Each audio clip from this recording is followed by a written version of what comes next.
Welcome back. Well, for years, public school board elections have mostly kept out of divisive politics. But after controversial issues like Common Core, COVID, and regulations and issues involving sex, race, and gender, many parents in America are eager to elect school board members who better align with their own personal values.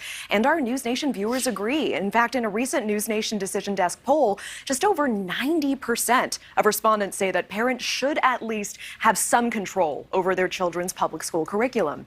And this year, Tennessee is getting a chance to explore how electing a school board based on party affiliations can impact public education. Senior correspondent Brian Entin joining us live. And Brian, you heard about the argument for more parental power, but could this also shift the focus away from students' actual needs? Yeah, it could, Natasha. If you go into some of these school board meetings around the country, it has really gotten crazy lately with screaming matches and yelling. Sometimes even the police have to get called. A lot of this started during the pandemic, and it's getting really, really interesting now because more board members are having to run either as a Democrat or as a Republican.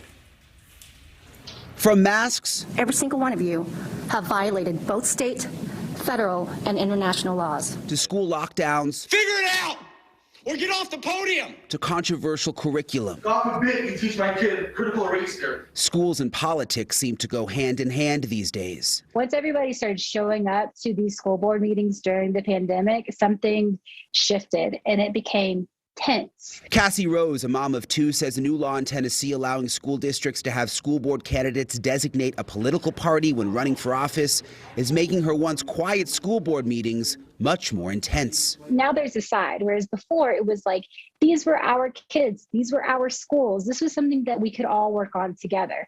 And it really just has flattened the conversation into like a right versus left conversation. Cassie isn't the only person who has concerns. Some school board members are worried too. I don't want to put an R or a D or anything else between me and my relationship with my teachers and my students and my families. According to the Tennessee Secretary of State, since the bill was signed into law in November 2021, 61 Tennessee counties have decided to have partisan elections. Williamson County, where Nancy Garrett has been on the school board since 2016, is one of those counties. She'd never declared a party until now. She's decided to run as an independent candidate. Everybody sends their hopes and dreams to public schools, and we love all children and we serve all children. And there's no other way for me.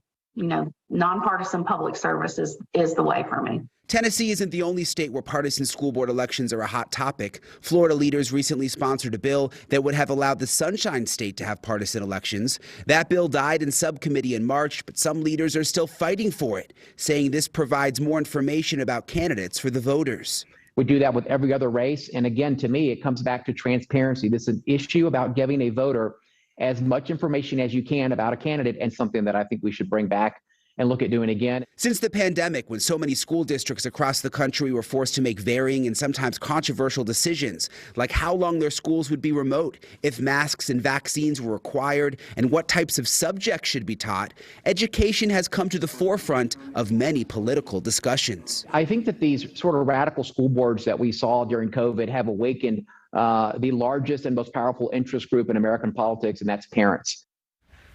In Virginia now, Governor Glenn Youngkin, a Republican, won the historically blue state while sympathizing with some parents' frustrations over COVID protocols in schools. Many parents we spoke to, though, are still very, very uncomfortable with the idea of partisan school board elections. It just does not sit well with a lot of people. Yeah. Tasha. You can understand both sides. Brian, thank you so much. And meanwhile, if you want to see more of Brian Entin, he will be filling in for Ashley Banfield tonight and tomorrow. You can watch Banfield right here on NewsNation at 10 p.m. Eastern, 9 p.m. Central. Thanks again, Brian. Thank you for watching. Go to newsnationnow.com to find NewsNation on your television provider. And don't forget to click the red subscribe button below to get more of NewsNation's fact-driven, unbiased coverage.